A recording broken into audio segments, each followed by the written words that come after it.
Okay, we're back.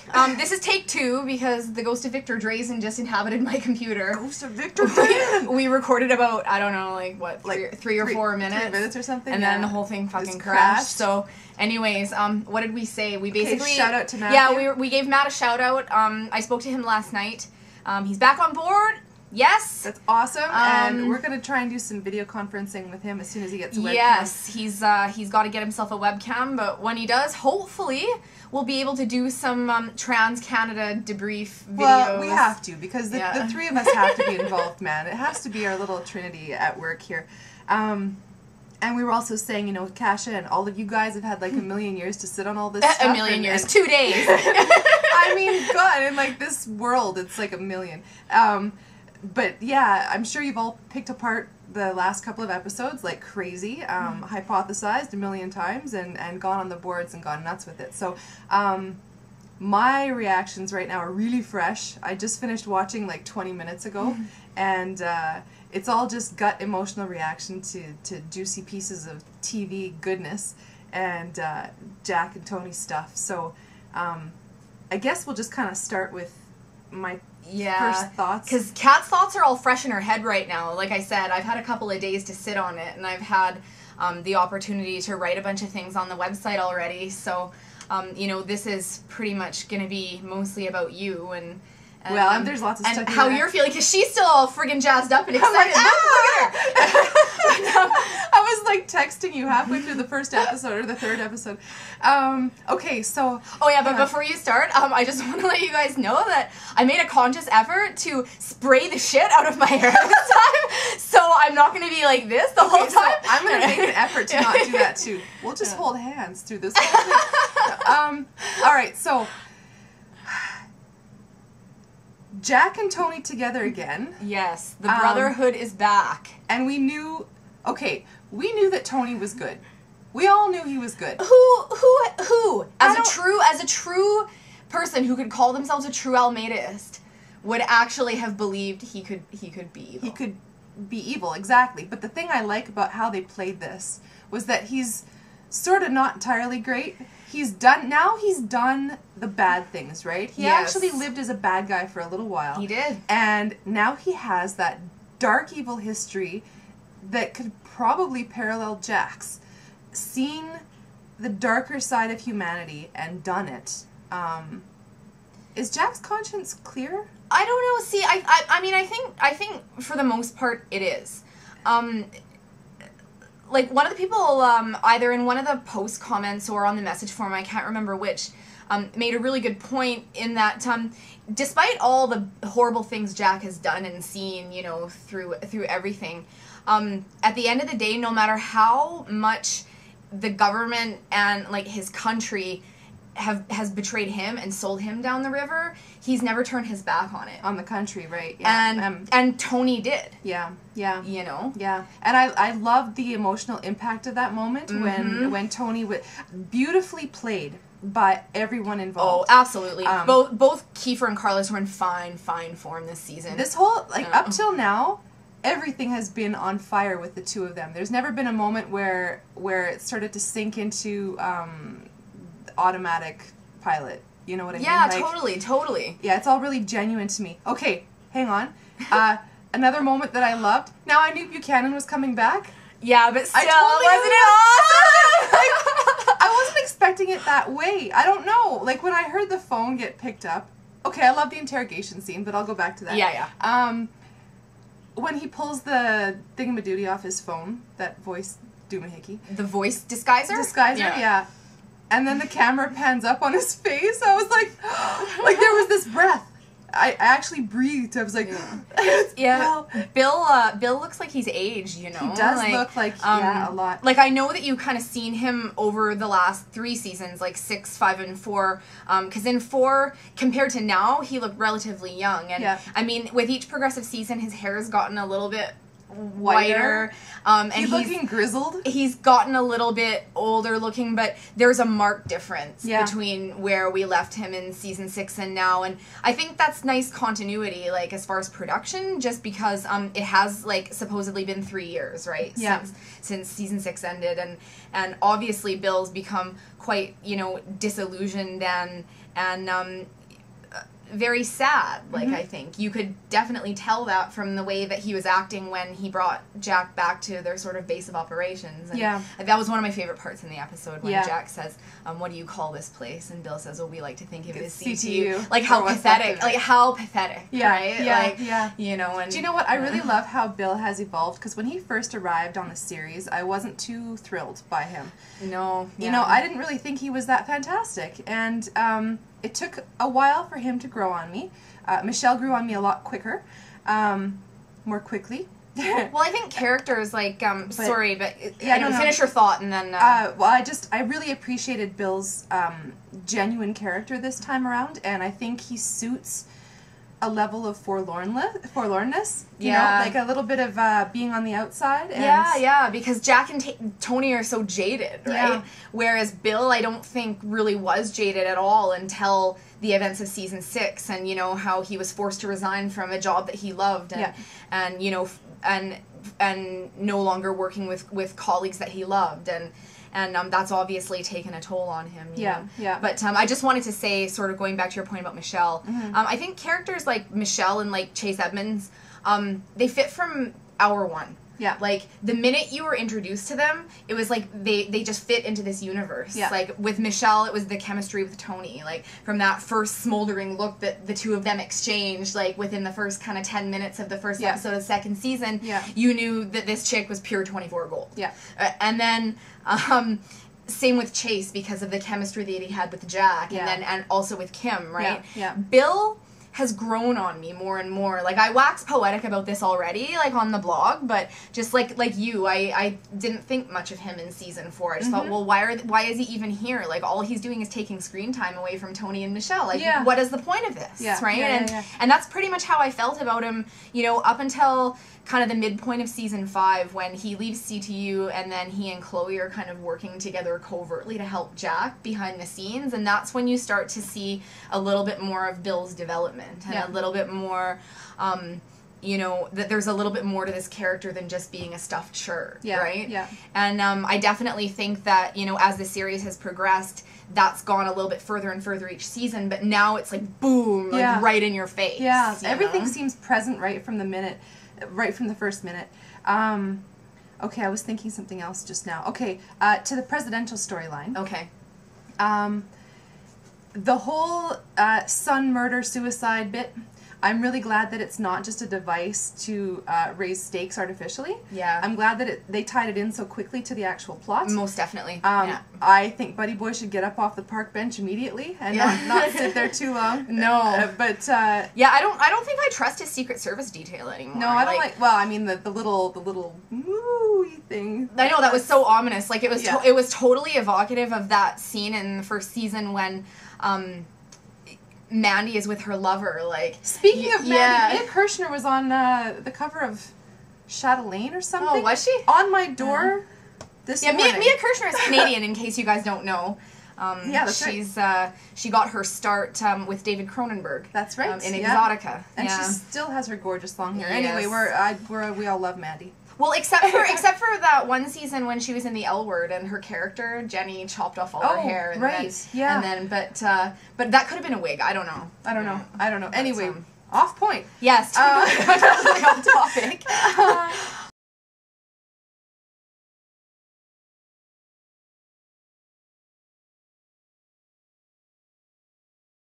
Oh, one thing I'm finding kind of annoying is the expository dialogue in the White House. Yeah, well, that's another thing that we've all been saying. It was like, by the time kind of the second hour, like, of the second part closed, like episode 4, it was like, how many times had we seen the same scene between the president and, I guess that guy, I thought he was her chief of staff at first, but apparently he's the Secretary of Defense. Yeah, and he's the bad guy. We all know that, right? Well, that's how they're playing it. We're not entirely sure yet whether it is or not. But Mike Novik's gonna pop in suddenly. God, I hope so. misty-eyed dog all of a sudden. But yeah, and then so it was like scene after scene. Well, you know, should we pull back the troops or not? Well, the only choice you have is to pull back the troops. Bengali lives or American lives, Yeah, and the device, and it's like, yeah, we know. We get it. Thank you. That was a little redundant. Yeah, for sure. yeah. I think they're just they're stalling for time. They need to keep the White House in the picture while they don't have much to do, really, That's but right. sit around and wait for the next thing to happen, right? Although there was the one scene that really shone in that storyline was the scene with Taylor and her husband, where you know, she comes out and she asks him to help her with her jewelry, and then the two of them kind of have this moment where she actually lets her guard down, and you can see in her eyes when she's talking to him, like, how scared she is and how vulnerable she feels. Which is what I really, really loved about Charles Logan. I hated the character, obviously. But he's a character you love to hate. Yeah. Exactly. He played his vulnerability so well. He was so present. His fear was so sickening. You could see it on his face and his body. And so it's really great when you can see that kind of humanity in a character, and especially in the president. Yeah, she's doing a really good job. I think that was a good moment. I agree. Yeah. And because it's just like in front of everyone else, like all her other staff, you know, the Sengalan ambassador, et cetera, she's like this tough as nails, you know, like, I mean business, but it's only kind of with her husband, whom she trusts and who knows her, that she's able to sort of like let that go and be a human being. Yeah. Like, and I think it's good. Yeah. Yeah. You know. But that's really all we want to say about the presidential storyline. I mean, really, what these episodes are all about is the brotherhood. Jack and Tony. And yeah, how fantastic it is to see them together. How much they're in tune with each other. The little bit where Bill said that he knew what was going to go down, and so does Jack. You're like, oh yeah, right on. And Tony seeing that too. He's never been panicked. I mean, I'm sure his pulse has kind of gone up a couple of times, but honestly, all I can say is that the whole time Tony was on screen, I was smiling. I was making the most ridiculous facial expressions. I really wish I had a webcam on my laptop, because I was just like... I kept talking to myself while I was watching it too, going, oh my god, I can't believe he just said that. Oh my god, the Brotherhood is so awesome. Like, it's like people think I'm such a loser. They're watching it with me. Our loserness is being recorded for posterity. It's all right. Well, I mean, you know what, 900 people a day are coming to witness our loserness. Thank you, by the way. Yes, thank you. Awesome. Thank you, everyone, for how supportive you've been.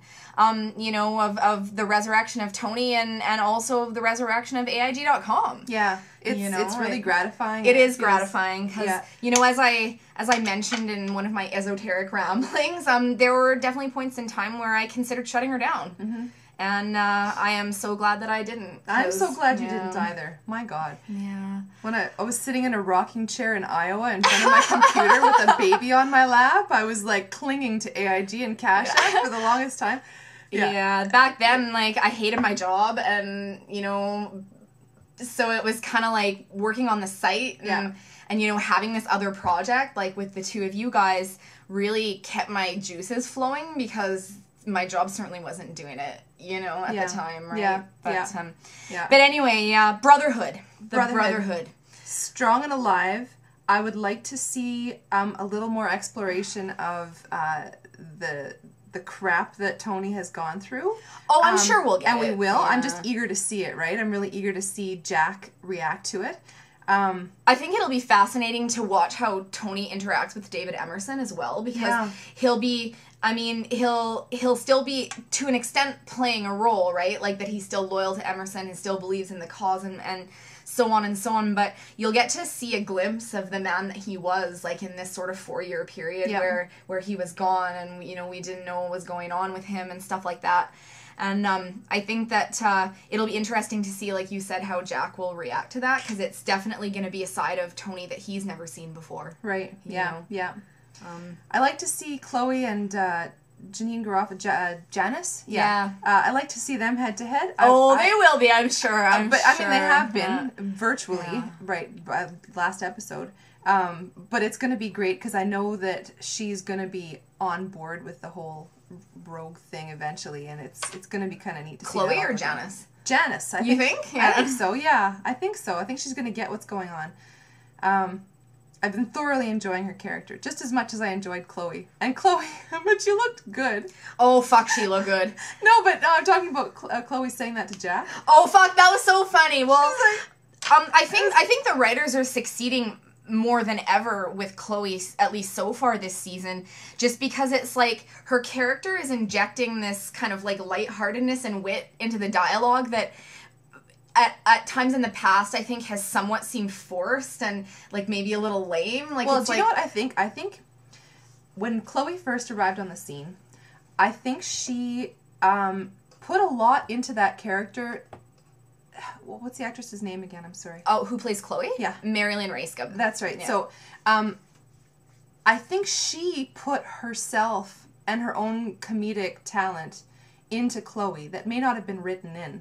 Yes. And I feel like eventually the writers caught on to and what was going on. They tried to put it in, and then it totally, like, it worked sometimes and not other times, but the couple of moments, in these two episodes were really, really good. Like, my two favorite parts were obviously the one you reference where, you know, she's like, oh, I saw you on C-SPAN, and I can't believe what the senator said to you, but you look good, though. Yeah. And then the second one is when she's kind of going head-to-head with Janice, and the two of them are battling for control of the FBI's surveillance security system. Yeah. She says to Jack, she's like, I'm trying, but, you know, they keep, like, this person keeps blocking my every move, and it's really starting to piss me off. Do you know what I love is that she was pissed off about it, but took it all in stride. Totally. Because she gets that there's other good people out there, right? Oh, yeah. But Janice is obviously kind of new at the whole game, right? And she has like, no idea who she's dealing with at all. What the hell's going on? Yeah, totally. You know who the master of that game is. It's awesome. And how do we feel about Buddy Boy, the guy with his wife in the air? Oh, Sean? Sean, thank you. I think Sean Hillinger is actually, like, one of the most interesting new characters they've introduced in quite a while. Yeah. You can't really tell where he's coming from. Like, he seems to have this sort of, like not nihilistic, but kind of, what's the word I'm looking for? What's the word I'm looking for, Kat? Fatalistic? No. Not misogynistic, not misandrous, no, but the other one. Misanthropic. Misanthropic. That's the word I'm looking for. This misanthropic viewpoint. Like, you know, like, his coworkers annoy him and he's not afraid to show it. Yeah. You know, he does what he wants when he wants. I think this whole thing of him using Moss's access codes to get his wife's plane the front of the queue and get it grounded is going to come back to bite him in the ass. But, you know, I mean, they wouldn't throw that in if there wasn't going to be something. Yeah. Right? Okay, so two things I thought about on the way here. I always want a golf club in my car at all times. Because that sure came in handy. Hells yeah! Why was a golf club there? I don't know, but it was cool. And I'm really glad that there can be no moles inside CTU this year. Yeah, totally. There can be a mole in the FBI, but... For sure. But you know, actually... Like, Joe Hanley's summary that's forthcoming for episode 3, which I won't get a chance to post until I get yours for episode 2, but he says something to the effect of, well, yeah, there's going to be a conspiracy, and yeah, there's going to be moles and traitors, but you know what? I don't want to hear the people complaining about how there's another mole and another conspiracy, because that's part of what makes the show good. Like, we all love conspiracy stories. That's why we're watching, right? The whole thing is a big conspiracy. Exactly. So yeah, we're on board with that. Yeah, yeah.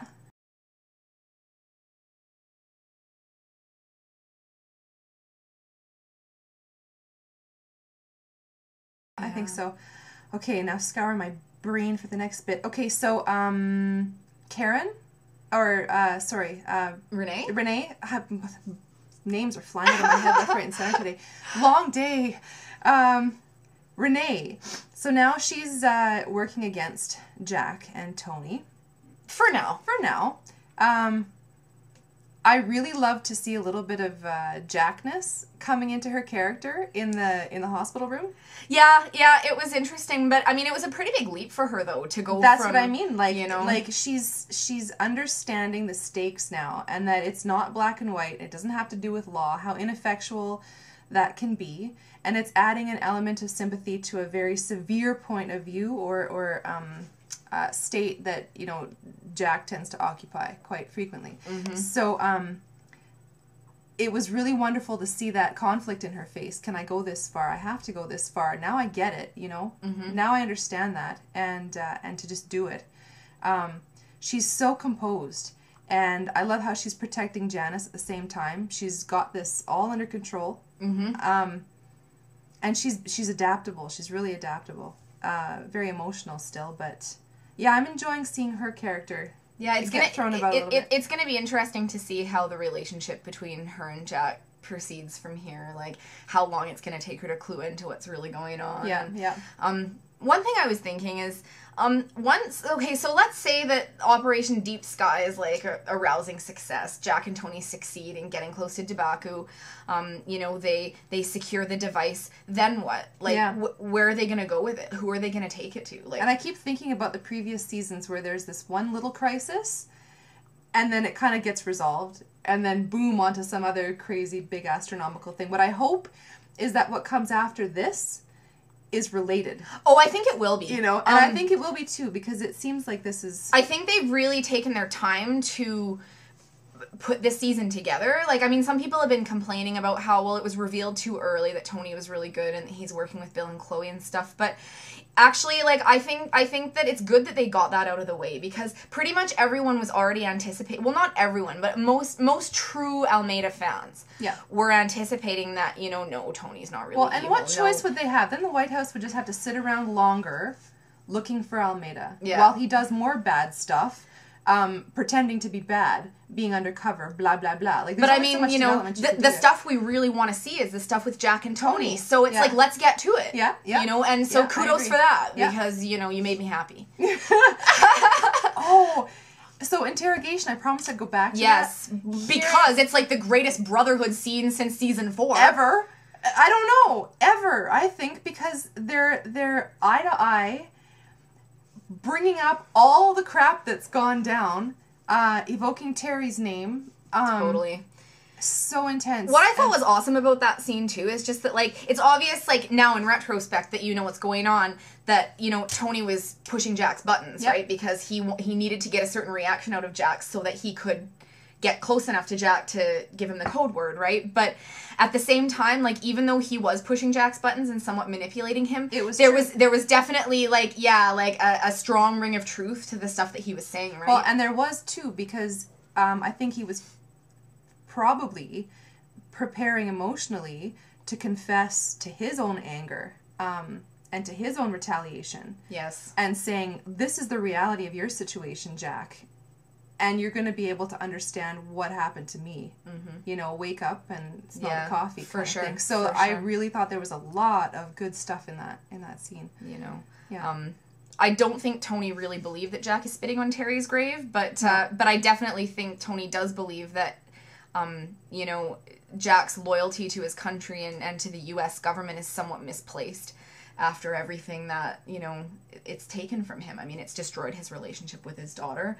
You know, he lost his wife. Do you know what I think? I think Jack understands that he's fighting for ideals, and he's fighting for a way of life. A way of life. And Tony is fighting the idea of the people involved that are messing with that way of life. Yes, and that, you know, that took his wife. Yeah. I mean, I don't think it would have been possible for him to go to the place he went to when he was with Emerson if Michelle hadn't been murdered.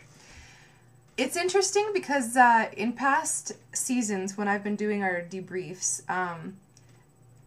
talking about religious sorts of analogies, especially with Tony, if we were to go anywhere with this Tony is God thing, I was always making this parallel that he's the one that's, oh, this sounds so sacrilegious. He's the one that's coming down from the ideals into humanity. He is the one that's dealing with the people, the souls in the show, within the show, where Jack is all ideal. Yeah, it's always about the bigger picture. It's always about the principle, you know? The principle, that's right. And Jack or Tony is fighting for those principles, but coming down out of those principles to become totally human and deal with the humans involved and live those relationships and the darkness of loss. descending into hell, that kind of thing. Like purgatory, yeah. It's got it all there. I don't know. It's kind of a neat thing. But I mean, I think this season will be about Tony's redemption, because it was like when Jack confronted him and was like, oh, well, so like you were working undercover, trying to bring down Emerson the whole time, and Tony's like, no, I was really working for him.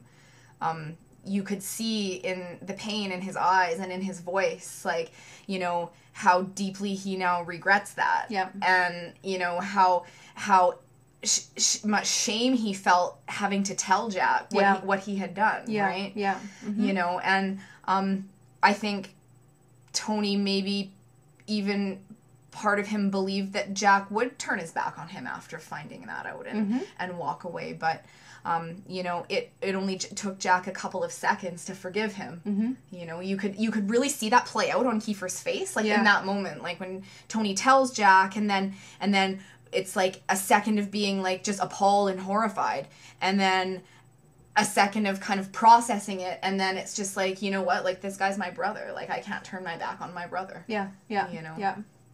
Okay, so from a visual standpoint, I'm really enjoying the contrast of settings between the FBI location and the CTU location. That gorgeous place they're in, wherever the heck that is. Somewhere within a 6-minute drive of FBI headquarters in Washington. It's, I don't know, it's like this amazing, palace sort of place. Yeah, it's like this old decrepit mansion that's been abandoned, and then kind of, I don't know. Yeah, I don't know. I love the richness of it. It's austere, but it's really rich and warm and dynamic at the same time, and then you got this bland FBI. I think, okay, what's with all the FBI chicks wearing their hair down? It's driving me nuts seeing all this stringy hair flying everywhere. Blonde chick who comes up. Oh, Erica. Erica, and then and then Janice too, and well, I think Janice. I think for Janice, it's like, awesome for her. Her appearance is part of the character study. It totally is. Yeah. And I think they tried to make them all in CTU. Everybody was very glamorous. And they've totally taken everything away from that. There's no more glamour at all. Well, I mean, the actual setting, like the structure of the building itself is not glamorous. It's like you could walk into any kind of office anywhere, in the country, and see that type of setup where you've got, your regular old fluorescent light and your regular old fucking cubicles. Yeah. But even down to the characters, right? The CTU characters were all exceptional people with tremendous talent and a lot of dynamic character traits, and really gorgeous. Mm-hmm. And beautiful. In an unconventional way in many cases. But they were put together, Mm-hmm. Yeah. Except for maybe Edgar.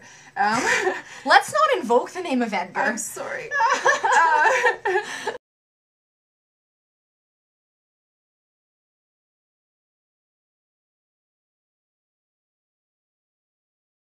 I think the realism is kind of cool this season. I don't know how I could say realism in the same breath as 24, but as realistic as it can get. Yeah. But yeah, no, just like all the brotherhood shit was just like my heart was pounding the whole time. Me too. Very gratifying. The escape sequence, like where Jack actually breaks Tony out of the FBI, like it was so reminiscent of so many things we've seen before, but at the same time it had a whole new twist because I loved how Jack, when he hotwired the car and he said this is gonna hurt. Oh yeah. When that happened, like I literally said to my TV, I'm like, holy fuck! I said the same thing too. And you know what? That's great, because Jack hasn't really responded with any sort of genuine fear or care for his own personal safety or pain level ever.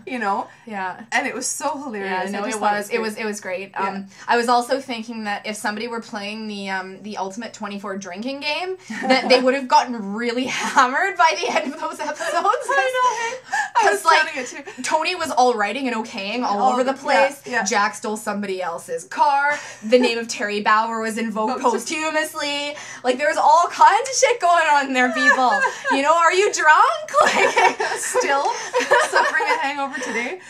Oh my god. Yeah, no, totally true. What else can I think of?